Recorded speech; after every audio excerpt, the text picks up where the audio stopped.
Il est un des journalistes les plus en vue du Figaro. Il est âgé de 33 ans. Il dirige le Figaro Vox et vient de publier un nouvel essai intitulé « Recomposition, le nouveau monde populiste » aux éditions du Cerf. Alexandre Devecchio, bonjour. Bonjour. Merci d'être avec nous pour analyser ce changement d'époque que vous indiquez, l'installation d'un nouvel ordre politique. Mais avant cela, et avant de parler de ce nouveau monde populiste, vous insistez à chaque fois dans chacun de vos livres sur vos origines sociales. Elles sont modestes, et vous rappelez que vous êtes, vous le dites en page 21, un petit blanc, fils de petits commerçants. Est-ce que ça vous donne plus facilement les clés de compréhension des phénomènes populistes que vous étudiez ? Je pense que oui. Et l'idée, c'était pas de me présenter comme Cosette ou voilà, je viens d'un milieu modeste, mais pas non plus d'un milieu pauvre. Mais je crois que c'est de banlieue parisienne, du fameux 9-3. Mais je crois que ça me donne des clés de compréhension pour comprendre la colère, la détresse de ces gens-là. En fait, si j'ai insisté dessus aussi, c'est que moi, quand j'ai commencé le journalisme, je me suis promis une chose, c'était de pas trahir leur voix. Ils sont assez caricaturés comme des beaufs comme ça, et peut-être ce livre finalement s'adresse plutôt, moi qui navigue entre différents milieux, aux élites entre guillemets, pour leur dire, pour leur donner à eux des clés de compréhension et leur dire attention, ces gens-là ont des bonnes raisons d'être en colère, de ne pas adhérer forcément à votre modèle, et il serait peut-être temps de les écouter. Parce que est-ce que la forme la plus simple du populisme, ce n'est pas de mettre en opposition finalement les élites qui seraient mondialisées, et finalement que le Figaro serait amené à fréquenter, et vous qui avez cette intégrité d'être un milieu modeste, gilet jaune, et donc je suis capable de comprendre parce que je ne suis pas l'élite. Moi, je pense je pense qu'il faut pas être manichéen. Il y a des gens de l'élite qui sont capables de comprendre, et il y a des gens des milieux modestes qui peuvent partager les valeurs de l'élite et vice versa. Mais c'est vrai qu'il y a des fractures. Il y a des fractures réelles, et que de manière générale, on assiste de plus en plus à un fossé qui se creuse entre les élites, entre guillemets, et les classes populaires qui ne partagent plus la même vision du monde. Et je crois que le phénomène populiste, il est là finalement, une majorité populaire qui se révolte contre les valeurs, contre le modèle qui leur est imposé par le haut. Mais le but du livre n'est pas d'opposer les uns aux autres. Il y a ce constat d'opposition qui est réel, mais au contraire peut-être de les réconcilier. Je pense que pour surmonter la crise de la démocratie qu'on subit, il va falloir réconcilier les deux. Ceci étant dit, je ne suis pas naïf. Moi, je pense que la réconciliation doit venir du haut. Parce que si les élites se prévalent du statut d'élite, elles ont un certain nombre de devoirs, de compréhension pour les plus humbles, d'une part, et d'autre part, je pense que c'est quand même elles qui ont fait sécession du cadre national, et c'est à elles de le réintégrer, de tendre la main et de sortir des discours de mépris qui ne font qu'alimenter les incompréhensions. Alors pour établir votre propre discours, c'est-à-dire d'évoquer ce qu'est le populisme, le conceptualiser, comme on dit, avant d'apporter une réponse ou une définition, eh bien, vous êtes obligé de mettre fin à plusieurs mensonges, vous dites même à absurdité. J'en ai retenu une, la confusion entre nationalisme et totalitarisme, mais il y en a plusieurs autres. C'était nécessaire de faire table rase de tous ces scories. Oui, c'est un livre qui a une vocation pédagogique. C'est pas un pamphlet. C'est l'idée justement de démontrer un certain manichéisme autour des populistes, surtout pour comprendre l'époque, quels sont les phénomènes auxquels on assiste. La comparaison des années 30 est très problématique. Non seulement elle est à mon avis mensongère ou absurde, mais surtout le problème c'est que quand on a cet écran de fumée là, on ne comprend pas les phénomènes et les menaces réelles face auxquels on peut être confronté. Donc oui, j'ai voulu démonter un certain nombre de clichés pour ensuite arriver à une définition la plus précise possible d'un phénomène qui est par ailleurs complexe et protéiforme. Alors on va venir sur ce concept de populisme.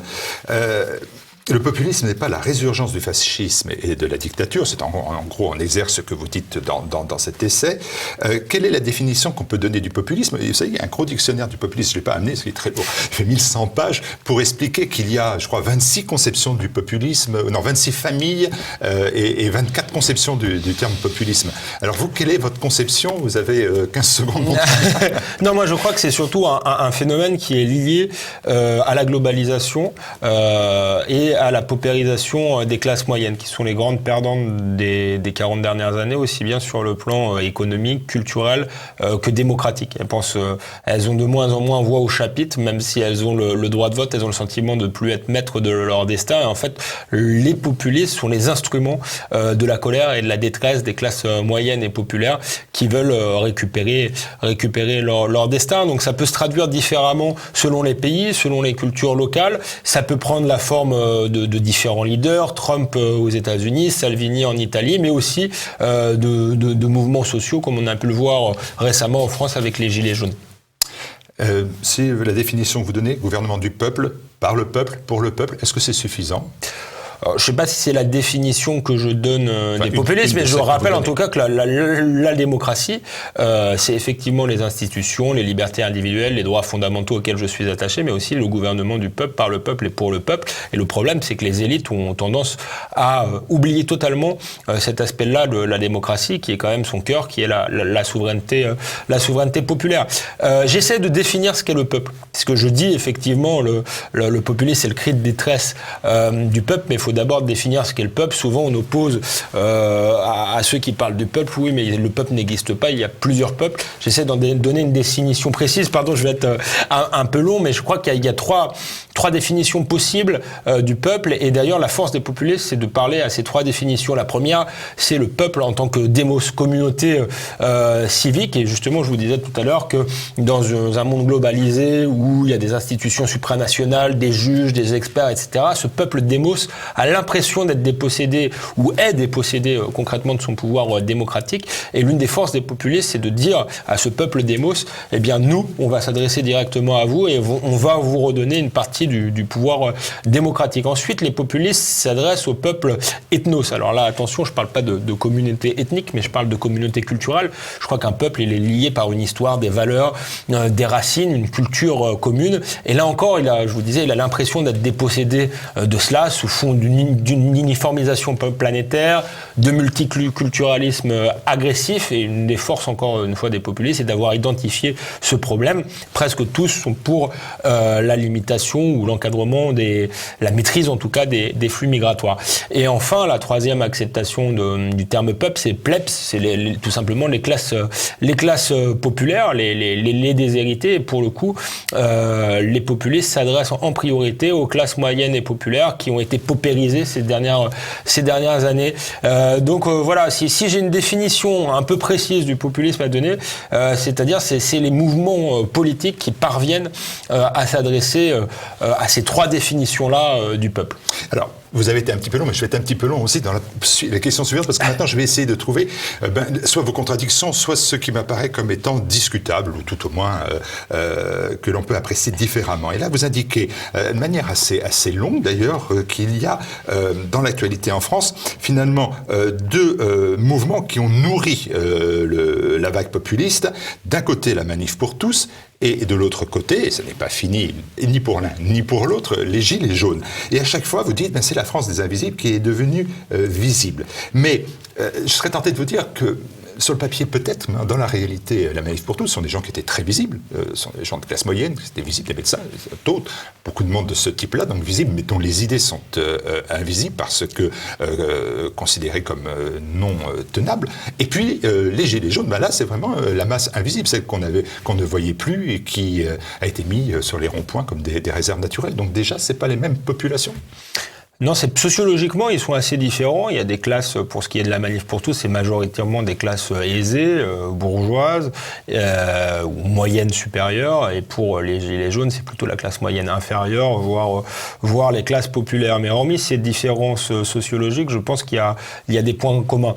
Le même sentiment d'être méprisé. Je pense que le traitement des Gilets jaunes et de la Manif pour tous a été assez similaire. On a balayé ça, c'était les fascistes en Lodène, souvenez-vous, d'un côté, et là où on a eu les poujadistes et les antisémites. Donc il y a eu la même manière de décrédibiliser le mouvement, je crois. Il y a beaucoup de points communs aussi dans la manière de se rendre visible, ou de rendre les idées visibles. Une très grande aisance avec les réseaux sociaux. Certains avaient un suite rose, d'autres un gilet jaune, mais je crois que le point commun, c'est vraiment que c'était deux France méprisées et vous dites, c'est des gens très visibles. Je ne sais pas si le médecin libéral est extrêmement visible et extrêmement valorisé dans la société. En tout cas, ses valeurs, la famille, médiatiquement, sont traitées comme quelque chose de dépassé. Et donc, ils ont voulu montrer qu'ils existaient. Et je crois qu'il y a un autre point commun entre les deux. C'est justement cette question des valeurs. Économiquement, ils n'ont peut-être pas les mêmes intérêts, mais ils se rejoignent sur un certain nombre de fondamentaux, la famille, la nation, etc. Et donc là, je crois qu'il y a dans les deux manifestations. Et ça, c'est un vrai point commun. Et si ça devait se traduire par une force populiste qui les rassemblerait, il faudrait évidemment travailler sur ces points communs-là. Alors vous évoquez dans cette ère de recomposition qui va mener à l'ère du populisme, vous l'évoquez, mais certains très rapidement vont vous rétorquer que ces mouvements populistes en Europe, eh bien, ils forment véritablement tous, je me fais une nouvelle fois l'avocat du diable, l'antichambre du poutinisme, voire même, allons-y, puisque il faut faire très vite et très rapidement, ces mouvements populistes sont manipulés par Moscou. Non, ça c'est ça, oui, ça fait partie des absurdités que je démontre dans le livre. L'une des régions d'Europe où les populistes sont les plus forts, c'est à l'est. À l'expliquer aux Polonais qui sont poutinistes, non, je crois pas. C'est leur principal adversaire. Donc là, on voit qu'il y a des différences. Beaucoup ont des liens avec Poutine, mais enfin c'est pas les seuls qui disent il faut discuter avec la Russie. Je ne sais pas si Jean-Pierre Chevènement, si François Fillon pouvaient être classés parmi les populistes. Ensuite, que la Russie tente d'influencer, qu'elle a une forme de soft power, effectivement, ça a toujours existé, ça existe depuis la guerre froide, mais d'autres pays le font aussi, les États-Unis. Ça pose parfois des problèmes réels de souveraineté, mais là encore, c'est pas l'apanage de la Russie. Un ancien Premier ministre célèbre qui est quasiment l'ambassadeur officiel de la Chine, donc moi je suis très attaché à la souveraineté française, mais il faut la poser, faut poser cette question de la souveraineté dans tous les domaines. Et je crois surtout que là encore, c'est dire que c'est le poutinisme, c'est un refus de voir la réalité des choses, de voir que les classes populaires qui plébiscitent les populistes ont des bonnes raisons d'être en colère, des bonnes raisons de vouloir un changement de modèle, et que ce ne sont pas simplement des enfants qu'on manipule comme ça. Vous avez cité Poutine, mais on entend dans les médias Bannon ou Patrick Buisson. Ce sont des gens que j'ai rencontrés pour le livre, que je connais, qui sont des personnes intelligentes, mais en faire des grands marionnettistes, c'est trop d'honneur leur accorder. Ils ont une influence. Non. Mais dans le bouquin, vous dites, dans le livre, pardon, vous dites, en ce qui concerne Steve Bannon, qu'il a la volonté de créer un Tea Party mondial. C'est le titre du chapitre. Et la révolte des classes moyennes américaines doit être, amenée à la révolte des classes moyennes de tous les pays, notamment européens. Mais j'attire votre attention sur le populisme. Lui est très hétérogène. Il n'est pas du tout un Tea Party mondial. Je veux dire qu'il a le point commun entre Trump à Poutine, de Le Pen mais encore une fois, moi je considère que le populisme est un symptôme. Plus qu'un mouvement extrêmement rigide, c'est le symptôme du malaise des classes moyennes occidentales. Alors je mettrais vraiment de côté la Corée. J'explique dans mon livre qu'on confond les démocratures, voire les dictatures, avec les populismes. La Turquie de Erdogan n'a rien à voir avec le populisme. Même Poutine, moi je fais pas partie des gens qui diabolisent Poutine, mais enfin bon, la Russie n'a pratiquement jamais été une démocratie. Elle a une culture particulière. Je pourrais vous dire entre Orban et Marine Le Pen, ça marche encore. Mais regardez à l'Europe, ils sont pas capables de s'entendre. Entre Orban et Marine Le Pen, il y a quand même alors, encore que effectivement, il y a la question de l'Europe de l'Est qui est spécifique, mais je crois qu'il y a quand même un point commun dans toutes les démocraties occidentales. On voit vraiment entre l'électeur, à mon avis, justement, vous parliez de Tea Party de Donald Trump, entre les petits blancs américains qui se sentent déclassés, méprisés culturellement, et l'électorat de la France périphérique de Marine Le Pen. Je crois qu'il y a beaucoup, malgré tout, de points communs. Ensuite, les populismes, qui sont souvent des nationalistes, s'adaptent à chaque culture, à chaque pays. Ils ont un style, je dirais, très différent, qui est conforme à la culture de leur pays. Le style d'Orban, effectivement, n'est pas celui de Marine Le Pen, qui n'est pas celui de Kurz ou de Salvini. Oui, homogénéité, moi je vous réponds à nouveau hétérogénéité, on la retrouve sur le plan économique quand même. Là aussi, les populistes, ils sont sur tous les tableaux. Il y a des libéraux, il y a des étatistes, il y a des semi-étatistes, des semi-libéraux. Il y a dans la culture de chaque pays, il y a des traditions économiques différentes. Donc ça n'a pas d'importance que cette recomposition, ce nouveau monde populiste, il sera multi-populiste. Il sera multipopuliste, si vous voulez, mais il y a quand même de vrais points communs, y compris sur le point économique. Je crois que le point commun, c'est qu'on est dans un changement d'époque. Après la chute du mur de Berlin en 89, la plupart des dirigeants pensaient que c'était la technocratie et le marché qui allaient gouverner, qu'on était à la fin de l'histoire. Le point commun entre tous les populistes, c'est de croire au retour des peuples et des nations et de penser que dans cet univers compliqué qui est la globalisation, il ne faut pas plus d'ouverture, mais plus de protection. Est-ce que les freins au populisme, c'est pas aussi quelquefois ces ambiguïtés? On le voit sur le plan sociétal, sur le plan des mœurs. Il y a quelques temps encore, les populistes sont taxés d'ultra-conservatisme un peu partout, alors qu'on s'aperçoit, et d'ailleurs vous le démontrez dans l'essai, qu'ils sont finalement assez peu les défenseurs des valeurs, voire même des fois de l'enracinement. Par exemple, dans certains sujets, comme en France, ils ne se rangent pas du côté des bioconservateurs unanimement. Oui, je montre là que pour le coup l'accusation d'ultra-conservatisme est quand même bien excessive. Ils sont plutôt spontanément conservateurs, mais c'est un conservatisme extrêmement modéré. C'est encore une fois l'idée qu'il faut un minimum de protection, un minimum de repères, mais on voit bien que l'une des chefs de l'AfD est elle-même homosexuelle, mariée avec une étrangère habitant en Suisse, que Pim Fortuyn, qui est peut-être le père finalement l'inventeur du populisme qui est mort assassiné, le populiste néerlandais était lui-même homosexuel et il venait du marxisme, donc les taxer, et on peut pas dire que Marine Le Pen soit une ultra-conservatrice, donc les taxer d'ultra-conservatisme, voilà, c'est une manière de les diaboliser et de ne pas vouloir comprendre le phénomène. Je dis même que Orban, qui est peut-être le plus conservateur de tous, celui qui a peut-être une doctrine conservatrice, était aussi le héros du libéralisme quand il a fallu affronter l'Union soviétique, qu'il s'est rangé malgré tout de suite après la chute du mur de Berlin dans le camp occidental.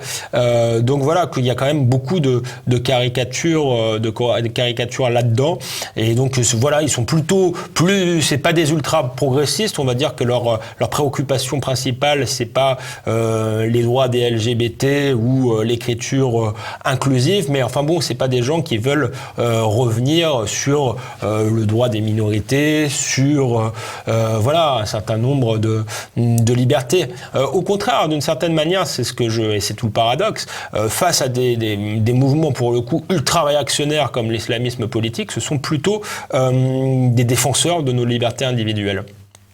Alors, vous évoquez, on continue toujours dans l'ouvrage qui est foisonnant, il y a beaucoup d'idées, beaucoup de choses, on le voit bien, donc il faut le lire déjà. Vous évoquez un populisme qui fait sauter les clivages gauche-droite. Ça, on l'a entendu, ça a même été maintenant très bien théorisé. Cependant, dans l'ouvrage, vous démontrez qu'il y a un populisme qui s'ancre à droite, et puis il y en a un autre qui s'ancre à gauche, et dont vous dites d'ailleurs qu'il mène à l'échec, parce que de fait il est un peu une imposture. Et là vous avez recréé un populisme de droite et un populisme de gauche. Alexandre Devecchio, vous avez recréé un clivage. Pas tout à fait, parce qu'en réalité, c'est vous qui parlez de populisme de droite. Les populistes de droite se définissent pas spécialement comme des populistes Le Pen, de droite. Elle dit je suis populiste. Marine Le Pen, elle est classée à droite, effectivement, je vous confirme, mais son slogan c'est au nom du peuple. Il n'y a pas tellement de référence à la droite. Marion Maréchal, c'est plus ambigu. Elle dit je suis une femme de droite, mais pour le coup, Marine Le Pen ne se définit pas comme de droite, et tend même la main pour le coup au populisme de gauche incarné par Jean-Luc Mélenchon. Donald Trump, effectivement, prend le parti républicain, mais on sait qu'il vient à la base du parti démocrate. Salvini a une jeunesse proche des communistes, etc. Donc ce sont je dis même, c'est les vrais champions du en même temps. C'est populiste que effectivement la presse classe plutôt à droite, mais eux ils disent on parle au peuple, la droite, la gauche, c'est terminé. Et finalement en cela ils partagent le clivage des défini par Emmanuel Macron. Alors j'amende mon propos, Mélenchon, lui, pense qu'il y a un populisme de gauche. Très bien. J'amende mon propos. Et voilà. Et donc là, effectivement, je fais tout un chapitre pour démonter les populistes qui se revendiquent de gauche en expliquant que finalement, ils sont beaucoup plus de gauche pour le coup que populistes. Je pense que chez les populistes de gauche, il y a une imposture. C'est une rhétorique populiste de campagne qui a très bien fonctionné d'ailleurs, qui fonctionne très bien au début en campagne pour Mélenchon, qui a abandonné tous les référentiels de gauche. C'était plutôt plus le drapeau rouge, mais c'était le drapeau tricolore. Son slogan de campagne était la force du peuple, très proche de celui de Marine Le Pen au nom du peuple. Simplement, on voit après la campagne très vite ce qu'est réellement la France insoumise, et c'est une auberge espagnole de toutes les tendances de la gauche radicale. Ça va des trotskistes aux indigénistes, et finalement ils n'arrivent pas à s'en sortir, et même idéologiquement dans le populisme de gauche, parce que je reviens à Chantal Mouffe qui est la théoricienne du populisme de gauche. Il y a deux écueils, et en fait qu'ils n'arrivent pas à surmonter. C'est la question du peuple, justement. Ils parlent du peuple, mais s'ils comprennent très bien le peuple en tant que communauté civique, ils ne veulent surtout pas entendre parler du peuple en tant qu'ethnos, en tant que communauté culturelle. Le livre de Chantal Mouffe, ça s'appelle Construire un peuple. Alors elle est intersectionnelle, elle pense qu'on peut faire un peuple avec les barbus de la Courneuve en même temps qu'avec les homosexuels du Marais, qu'on va assembler toutes les revendications minoritaires et construire un peuple. Alors je crois que c'est pas le cas. Je n'essentialise pas les peuples, mais malgré tout, ils sont liés par une culture, une histoire commune, des valeurs en commun. Et ça, les populistes de gauche ne veulent pas en entendre parler, ce qui fait que finalement, les peuples finissent toujours par se détourner d'eux. Et ensuite, ils sont victimes, je dirais, de leur surmoi internationaliste, puisque aujourd'hui, la question est celle de la globalisation, et les peuples veulent retrouver leur souveraineté. Souvent en campagne, ils défendent l'idée d'une souveraineté, mais à la fin, ça leur pose problème. La nation, c'est quand même quelque chose de sale, et ils finissent toujours par se coucher face à l'Union européenne. On a vu que ça a été le cas pour Tsipras, on a vu que ça a été le cas pour Podemos, qui a fini par se rallier au Parti socialiste, et on connaît les ambiguïtés de Jean-Luc Mélenchon sur la question européenne. Si vous arrivez à m'expliquer sa ligne sur cette question, merci et bon courage. M. Quatennens de venir le faire pour moi. Toute votre démonstration intellectuelle vise d'ailleurs à faire du populisme une innovation d'ampleur mondiale contre l'ordre libéral progressiste, ce sont les termes, voire vous dites même c'est une contre-révolution, vous utilisez ce terme. Est-ce qu'on est tenté de la même façon de vous dire que est-ce que c'est pas tout simplement et finalement plus profondément une réponse à la crise migratoire? Tout simplement, les peuples revendiquent leur souveraineté et leur identité nationale. Est-ce que c'est pas ça? Ça en fait très grandement partie. Il y a tout un chapitre qui est consacré à cela. Simplement, moi, je pense qu'il y a une soif de protection qui est culturelle, mais aussi économique, que tout est lié. Cela dit, je crois que le moteur principal, je le dis dans le livre, c'est quand même la question de l'identité, des identités nationales, parce que si je crois que les peuples se sont rédésignés peut-être ces 40 dernières années à voir leur niveau de vie stagner, voire régresser, ils ne se résigneront pas à voir leur mode de vie disparaître. Donc on voit bien qu'il y a eu une accélération de la poussée populiste depuis la crise migratoire de 2015. Ça commence avec le Brexit, ensuite il y a l'apparition de l'AfD en Allemagne, jusqu'à la victoire de Salvini en Italie, qui assoit d'ailleurs sa crédibilité et sa popularité sur cette question-là. Et je disais tout à l'heure que les populistes de gauche, leur échec, c'était justement de ne pas comprendre ce qu'était un peuple. Et il y a une très grande ambiguïté aussi sur la question de l'immigration. Pour eux, on peut faire peuple avec des gens qui ne partagent pas nos valeurs, notre culture et notre mode de vie. Et non pas qu'on ne puisse pas intégrer. Enfin, moi, je pense que l'immigration, quand elle est modérée, quand elle est maîtrisée, des gens qui viennent d'ailleurs peuvent parfaitement devenir des Français. Mais un peuple n'est pas un assemblage de communautés hétéroclites, et c'est souvent le défaut des populistes de gauche, et c'est ce qui explique aussi leur échec. Voilà, mais quand on parle de partition, c'est-à-dire que quand on va avancer vers l'idée que François Hollande a émis en premier, officiellement. Oui, je reprends les termes de François Hollande. Effectivement, qui fait que vous ne serez pas dans votre 9-3, dans l'esprit François Hollande, vous n'êtes plus, vous avez été partagé avec la France, mais pas dans le sens d'une adhésion adhésion à la mère patrie. Vous vivez ça comment? Vous dites que les populistes peuvent s'en satisfaire ou pas? C'est-à-dire, on entend des voix qui disent, après tout, on avance de cette partition, il faudra protéger les zones où il y a encore culturellement des liens, et puis nous abandonnerons une partie géographiquement des terres qui composent la nation. J'entends pas, justement, je pense que c'est un des ressorts de leur succès. D'ailleurs, moi, c'est pas un plaidoyer pour le populaire, je sais pas s'ils ont toutes les solutions, mais je crois qu'ils identifient les bons problèmes. Et ils ont bien identifié ce problème de la partition. Pour l'instant, l'un des points communs, justement, entre les populistes, c'est de revendiquer une forme d'unité nationale, d'aller à la recherche de cette unité-là et d'éviter plutôt la partition. Alors peut-être qu'on va arriver là, mais j'entends plutôt les tenants d'un certain multiculturalisme se satisfaire justement de cette partition, et je crois que les classes populaires, les classes moyennes ne trouvent ça insupportable et ne s'en satisfont pas, et c'est pour ça qu'ils ont recours à ces votes-là. Dernier point, tout dernier constat, il nous reste quelques secondes, le vieux monde résiste bien au populisme quand même. En ce moment, oui. Alors, moi, je parle de recomposition. Donc, c'est pas non plus les populismes ont gagné. Si je voulais être un peu pédant, je citerais Gramsci qui parle d'interrègne et qui dit un monde disparaît tandis qu'un autre tarde à naître. Je pense qu'on est vraiment dans cette période-là. On voit bien que l'ordre global est vacillant. Je sais pas finalement si le nouveau monde sera le nouveau monde des populistes. Peut-être que les populistes sont juste un mouvement transitoire qui permettent de le dégager. Ça, c'est l'avenir qui le dira. Donc, effectivement, on est dans une période complexe. Je ne dis pas qu'ils ont gagné. Par contre, je ne dis pas non plus qu'ils ont perdu et que les difficultés actuelles de Trump avec son impeachment ou de Johnson au Parlement britannique ou de Salvini, je pense que c'est une vision court-termiste de dire ils ont perdu. Parce que sauf à exclure justement, à assumer d'exclure le peuple de la démocratie et à abolir les élections, il faudra bien repasser à un moment ou à un autre par les urnes. Et ces trois-là sont plutôt, dans ce cas-là, aptes, je pense, à avoir une majorité stable. Et puis il y a quand même le contre-exemple Orban qui, lui, a réussi à se maintenir au pouvoir et qui en est à son 4e mandat. Merci beaucoup Alessandro Del Vecchio pour cet ouvrage important pour comprendre l'avènement d'une époque radicalement nouvelle, recomposition, le nouveau monde populiste. Merci à vous d'être venu. Merci.